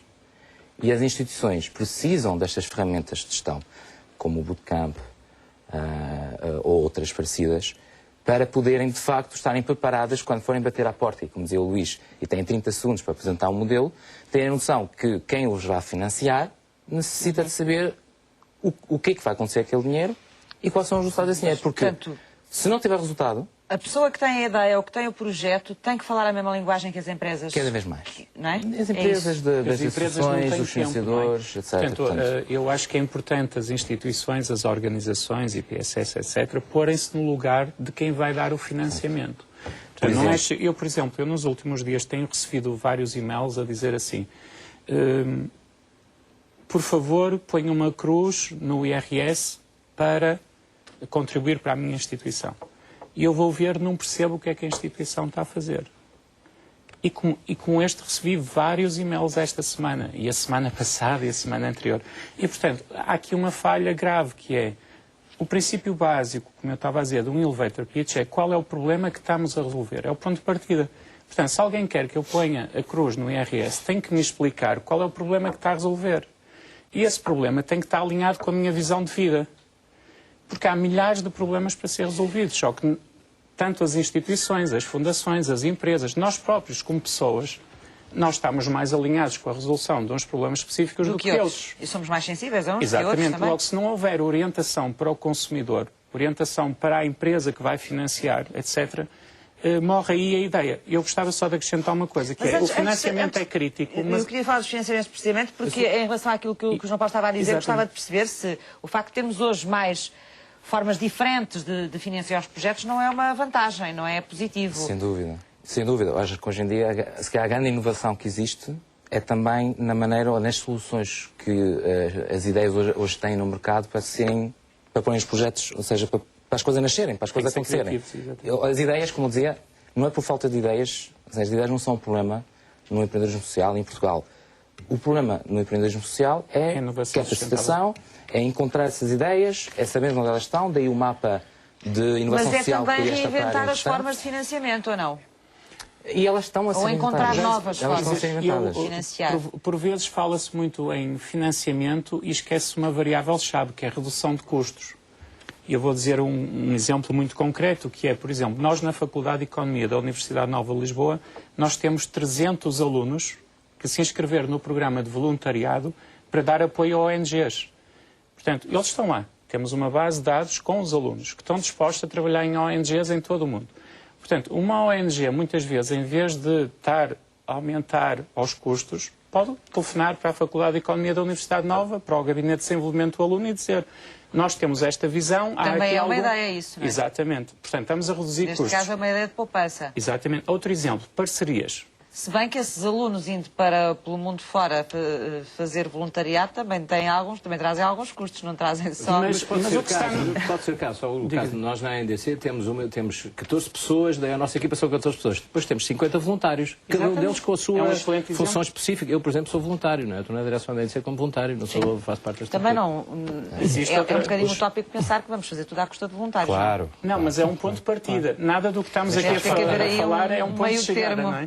Mas nada do que para a custa de voluntários, não sei se é... Não, mas a questão é, vamos pensar assim, se a visão do voluntário estiver alinhado com a visão da ONG, é win-win. Ganham os dois. Também do papel que se tem, não é? Exatamente. O voluntário é uma pessoa que está lá... Nós temos alunos que estão apenas dispostos a ir para Moçambique e pagar tudo do bolso deles, etc. Porquê? Porque é a visão de vida deles. Sim. E eles acham que... Tem que estar sempre acompanhados por pessoas que estejam por dentro dos projetos a tempo inteiro, não é? E ter que haver... Nós temos alguma experiência disso, porque nós temos 200 associados e temos só 50 voluntários. E claro que a organização vive, sobretudo, a sua estrutura fixa, obviamente. O caso da direção e dos órgãos sociais é um caso um bocadinho especial, porque desde o princípio que a associação foi feita nesse pressuposto, de que os órgãos sociais deviam fazer o seu trabalho sem remuneração. Agora, tudo o resto, a equipa é uma equipa profissional, dedicada... Mas a ideia com que eu fiquei, daquilo que eu estava a dizer um pouco, era poupar à conta da exploração do voluntariado. Deixe-me clarificar. Existem, neste momento, 300 alunos que têm uma visão de vida, quer dizer, eu quero ter um impacto positivo. Cada aluno diz: eu quero ter um impacto positivo, por exemplo, na pobreza, na educação das crianças, na fome. Portanto, cada aluno tem a sua visão, certo? Nós temos uma base de dados. A partir do momento que, sei lá, uma instituição específica, pode ser a Escola Surfar, que tivemos este fim de semana no bootcamp, que diz assim: nós precisamos de alunos que gostam de surf, de fazer surf, para integrar crianças, digamos, novamente na sociedade. Nós temos montes de surfistas. E, portanto, e montes de alunos que gostavam de estar envolvidos naquela... Portanto, é mais a questão de do encontro. E ninguém está a proporcionar o encontro. Ninguém está, porque você vê a felicidade dos miúdos, dos alunos, etc., quando saem dessas ações, eles muitas vezes saem de lá muito mais realizados do que tendo trabalhado para uma empresa lucrativa. E sentem, no final, que tiveram um impacto positivo, o que é algo muito especial. E ainda sobre a redução de custos. Parcerias. Parcerias é crítico aqui. Se nós estamos a entrar num mercado específico, se já existem 5 associações a tentar resolver aquele problema, se eu fizer uma parceria com as outras 5, por exemplo, em termos de distribuição, que é tipo, imaginemos que estamos a falar de alimentação. Se nós utilizarmos os mesmos canais de distribuição, os custos vão reduzir muito. Se nós utilizarmos a mesma pessoa, por exemplo, para distribuir o jornal e ao mesmo tempo levar um pacote de arroz, o jornal já está a ser distribuído. No fundo é distribuir esforço, não é? Exatamente, daí as parcerias e a ser crítico falarem entre si. Exatamente. Os gastos, não é? Exatamente. Nós não podemos ter medo, já agora, nós não podemos ter medo da palavra voluntário, mais uma vez. Nós não podemos ter medo da palavra negócio e não podemos ter a palavra voluntário, porque os recursos são financeiros e são pessoas, e há soluções que são adaptadas a um dado caminho e há soluções que são adaptadas a outro. Como dizia há pouco, nós não podemos pôr tudo dentro do mesmo saco. E há mistas. Não é? E há parcerias, mistas. Não podemos ter medo dessa palavra também. É perfeitamente aceitável que problemas sociais sejam resolvidos através, ou totalmente, ou parcialmente, com voluntariado. Eu queria só acrescentar em relação à sustentabilidade. Nós falámos muito de sustentabilidade. O IES é uma associação que também precisa de sobreviver e tem dificuldades, e isso também é bom porque nos dá força. O que distingue muito o empreendedor social ou a iniciativa de empreendedorismo social é, portanto, aquela missão, mas depois da missão há uma preocupação clara com a sustentabilidade. A sustentabilidade pode vir de eu vender coisas ao mercado, mas pode vir também de eu ter 3 ou 4 parceiros que me financiam e com o qual eu mantenho uma relação sempre de criação de valor mútua. Não é? Portanto, não podemos confundir a sustentabilidade com uma iniciativa ou uma associação que vai ao mercado, é uma associação que é sustentável. Uma iniciativa ou uma associação que não vai ao mercado e que tem 10 parceiros-chave, por exemplo, a Fundação EDP, a Fundação Gulbenkian, etc., não é sustentável porque depende de financiamentos. O que se procura aqui, a sustentabilidade é editada com a forma como eu consigo criar valor para quem está do outro lado. É? Ou seja, ou para o parceiro ou para o mercado em si. Não é? Se eu consigo vender alguma coisa, como por exemplo a Vitaminos faz a nível dos workshops, e criar valor para quem está do outro lado, então eu sou sustentável.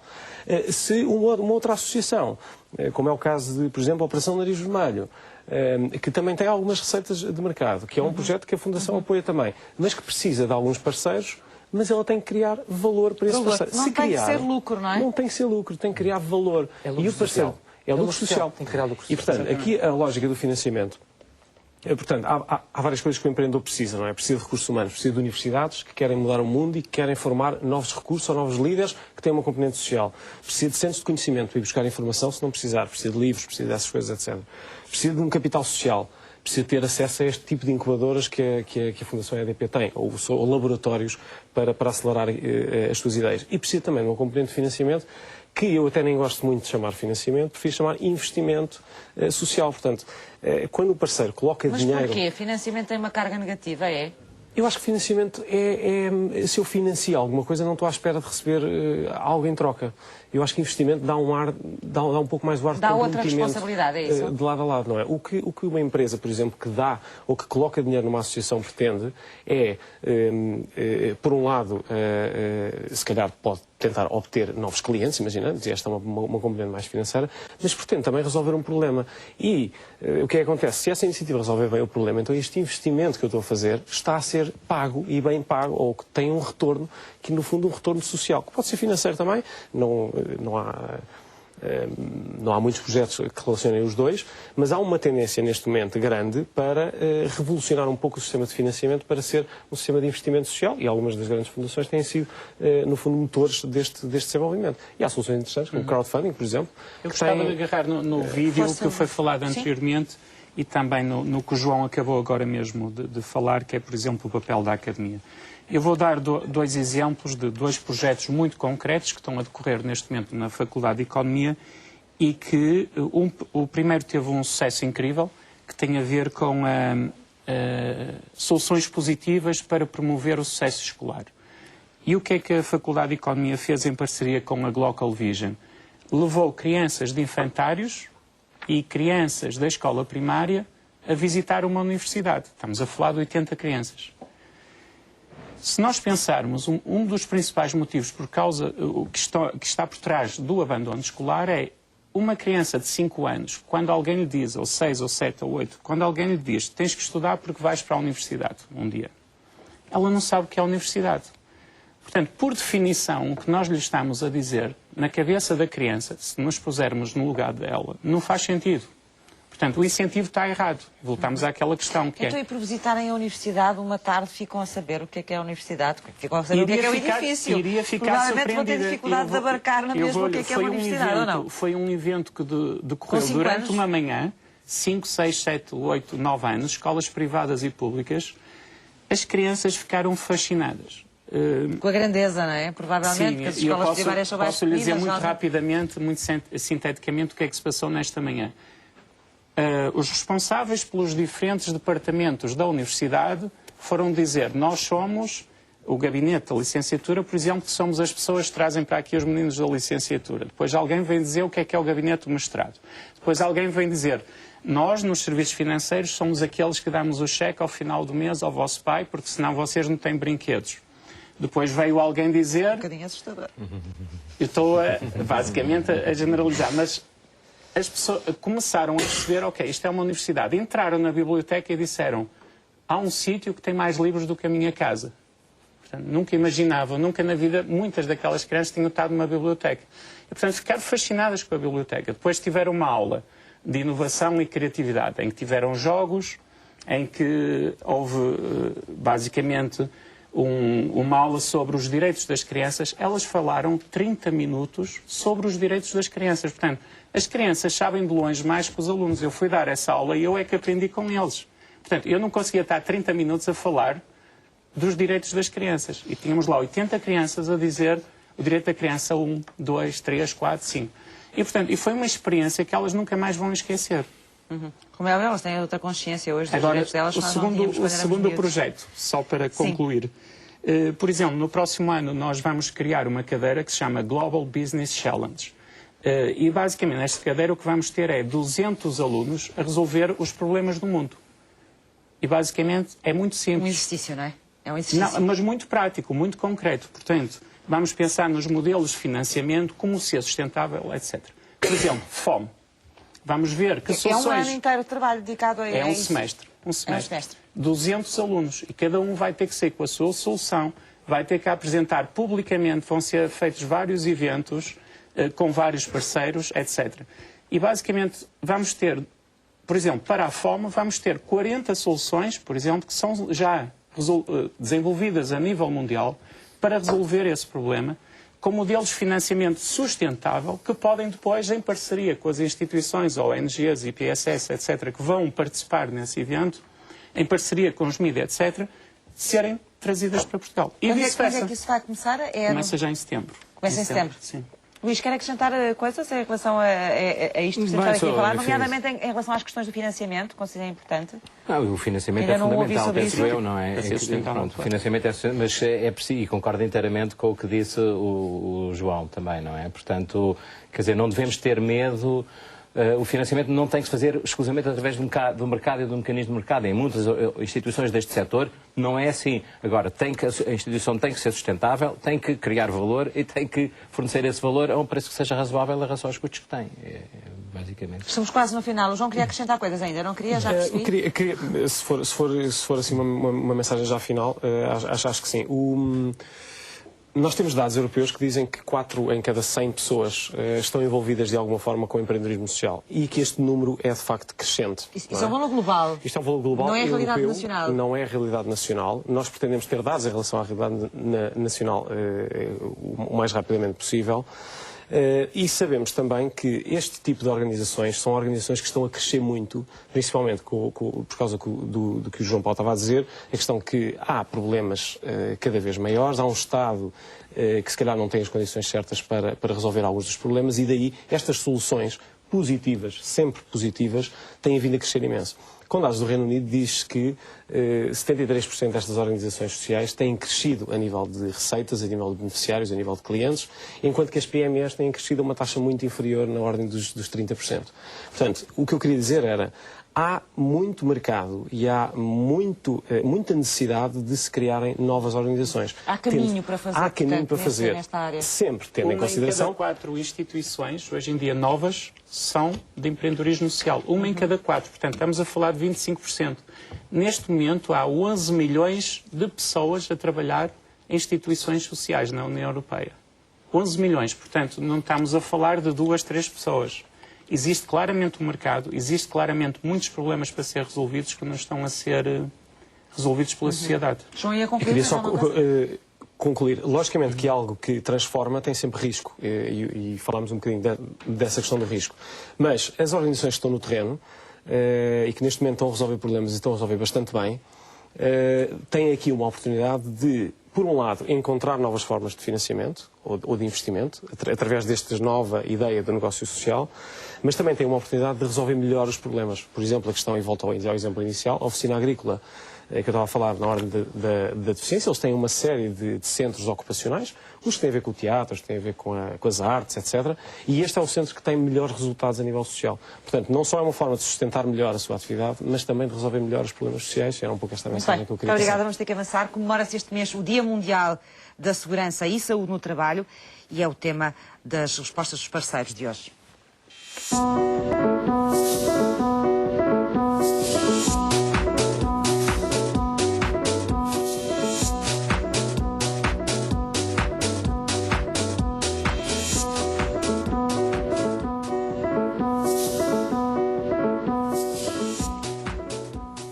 Manuel Roxo, bem-vindo. É o Subinspetor-Geral da Autoridade para as Condições do Trabalho e está cá connosco em nome também da Comissão para a Igualdade no Trabalho e no Emprego. Sim. Este Dia Mundial da Segurança e Saúde no Trabalho, que se está a comemorar este mês, este ano, que mensagem é que pretende deixar em concreto? Que mensagem é que está a trabalhar? Nós procuramos não agir isoladamente no mundo. Portanto, utilizamos a mensagem que a OIT, a Organização Internacional do Trabalho, dedicou para este ano. Para este ano. E a mensagem é das doenças profissionais. Uma realidade muito escondida, pouco conhecida e até subestimada no nosso contexto. Como é que ela está a ser trabalhada, essa ideia das é a necessidade das que temos de identificar o problema, primeiro, portanto, ter uma noção quantitativa do problema que existe para podermos, de facto... Como é que ela está a ser trabalhada em termos de Dia Mundial? Ok, no nosso país a questão é esta. As principais doenças diagnosticadas têm a ver com as musculoesqueléticas, isto é, movimentos repetitivos, etc., ruído e de pele, certo? São os três principais tipos de problemas. São os três principais problemas identificados até agora. O número é, de facto, bastante reduzido porque as doenças são provocadas por acumulação, não é? Portanto, hoje por muito tempo de trabalho, é com o tempo, não é? É com o tempo que existe, portanto, é por isso que são subestimadas. E por falta de proteção também, às vezes, ou não? Com certeza, por isso, ou por menos atenção, tudo releva um bocadinho para que ela possa ser caracterizada. Já agora, este tipo de doenças são próprias de que tipos de trabalho? Falou das doenças de pele, não é? Das doenças musculares? Musculoesqueléticas, sim. Musculares tem a ver com a movimentação de trabalho com computadores, o rato e trabalhos desse género, trabalhos às vezes de montagem e desmontagem de peças, sempre que elas são muito monótonas, digamos assim, muito repetidas, e até doenças da coluna, por causa dos movimentos que tem que se fazer. E, por exemplo, falou também em relação ao ruído, portanto, o pessoal que trabalha com máquinas, as pessoas que trabalham com máquinas... O ruído é a coisa mais presente na nossa vida, portanto é isso que nos permite... Mas já temos formas de nos protegermos, não já? Sim, há pessoas que sim, outras que não. O problema é que há acumulação, não é? Eu sou diferente de todas as pessoas e, portanto, o ruído pode-me fazer menos mal a mim e pior a outra pessoa e, portanto, ao fim de algum tempo nós teremos tendência a perder a nossa capacidade. Esta é uma boa altura para sensibilizar os trabalhadores, nomeadamente, para se protegerem ou para exigirem proteção, se for necessário, não é? Por parte das empresas. E já agora também para que possamos contar com a classe médica, porque o diagnóstico das doenças parte principalmente da atividade deles. O que nos tem acontecido no nosso país é que há um fenómeno de subdeclaração, porque para que a doença possa ser reconhecida tem que ter duas vontades, digamos assim. Tem que ter quê? Duas vontades de início do processo. Do trabalhador a dizer que sim, tem um problema, e do médico a dizer que há qualquer coisa... A confirmação não tem que ser desde logo do médico. Ele tem que ter a suspeita de que a doença que a pessoa tem possa estar relacionada com a sua atividade profissional. Portanto, aí faz uma declaração que é obrigatória legalmente à Segurança Social e a partir disso coleta-se o processo para identificar e avaliar se a doença tem ou não tem a ver com o trabalho. E o que é que acontece? Vocês entendem que os médicos nem sempre são sensíveis a estas questões? É isto? É porque a subdeclaração é enorme. Eu só para lhe dar um pequeno exemplo, em 2012 foram declaradas à volta de 2.300 doenças. E como é que sabe como é que sabemos que está subdeclarada? Em comparação com o quê? A OIT estima que há 6 vezes mais doenças do que acidentes. Se quisermos ter um plano de comparação, os acidentes andam à volta de 230 e tal mil por ano. 2.300 doenças. Portanto, há aqui uma discrepância nos números, não é? Muito grande. De acordo com a Organização Internacional do Trabalho. Portanto, e como é que pensam que podem sensibilizar, por um lado, os trabalhadores para estes problemas e, por outro lado, a classe médica? Como é que estão a fazê-lo Estamos a usar este ano europeu, esta comemoração do Dia Nacional, precisamente para tentar chamar a atenção para o problema e chamar a atenção para os médicos de que eles não têm a responsabilidade última de diagnosticar o problema, têm que ter a suspeita. Desde que suspeitem que há fundamento de que a doença que a pessoa tem relação com o trabalho, devem fazer essa participação à Segurança Social e a partir daí os processos podem ser acionados para reconhecer ou não reconhecer a doença. Estas doenças que me falou são as mais comuns, penso eu, não é? São as mais comuns. Não serão ou são as mais incapacitantes também em termos de trabalho? Ou há outras situações mais complexas? Precisávamos ter uma noção mais real daquilo que acontece. Eu chamo-lhe a não atenção. temos neste momento, a nível do país, conhecimento, a nível nacional, de como é que é a situação? Não, porque o estudo não está feito. Esses estudos são feitos em base de experiência passada. A experiência passada que temos é relativamente parca e relativamente curta. Temos a situação de doenças que são tradicionais, o ruído é tradicional, as doenças de pele são tradicionais, as musculoesqueléticas não são doenças dos tempos modernos, mas há outro tipo de doenças que não são tradicionais e são dos tempos modernos. Tem a ver aquelas que afetam com a saúde mental. Não é preciso ir muito longe para saber que temos problemas graves hoje com a crise que temos, que elas agravam a relação das pessoas com o trabalho e com o mundo. E, portanto, muitas vezes não sabemos distinguir umas das outras. E, portanto, nessas circunstâncias, até temos algum déficit de qualificar esse tipo de doenças como doenças de foro profissional, porque podem ser originadas por isso. Mas temos que o fazer, porque é isso que nos permite conhecer, para depois poder sensibilizar e ter a noção de que há um problema. Já agora, que tem muito que ser rapidamente, tratado. à volta deste dia, há uma série de iniciativas, houve uma série de iniciativas que montaram? Aproveitamos o dia para montar uma série de que culmine num determinado dia. E o dia que culmina é o dia em que nós fazemos a apresentação na Assembleia da República do relatório anual das atividades que temos vindo a desenvolver a propósito desta temática. E, portanto, desenvolvemos É um relatório que vai atividades. ser divulgado? Sim, ele estará público no nosso site internet e, portanto, vai ser entregue à Assembleia da República e aos deputados para que possam, portanto, ponderar se da parte deles há alguma coisa a fazer relativamente à matéria ou não. Muito bem, vamos esperar então por esses resultados que com certeza vão ajudar também a conhecermos melhor este problema. Muito obrigada por ter vindo à Sociedade Civil. Há mais ações dos parceiros do Sociedade Civil. Vamos vê-las agora.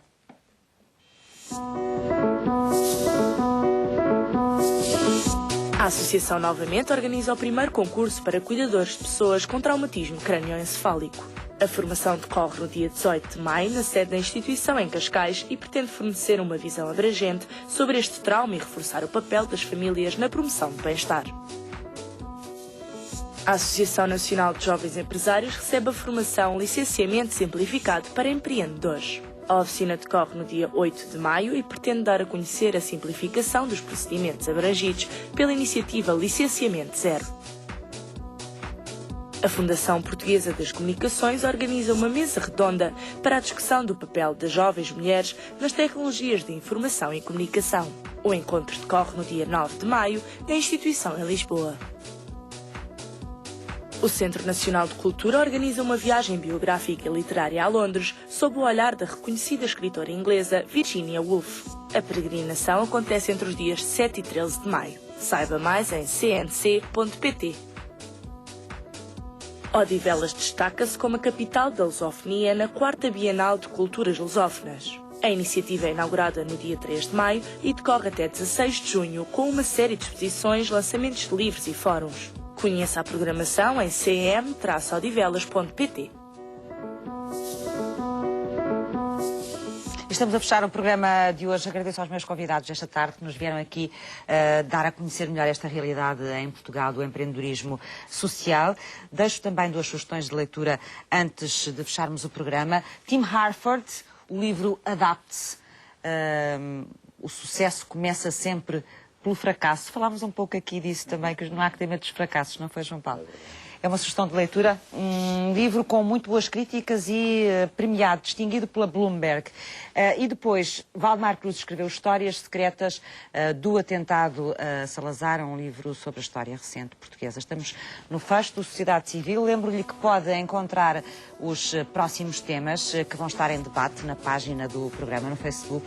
Deixe as suas perguntas, se quiser, para as podermos colocar aqui também aos nossos especialistas. E não se esqueça, Sociedade Civil somos todos nós.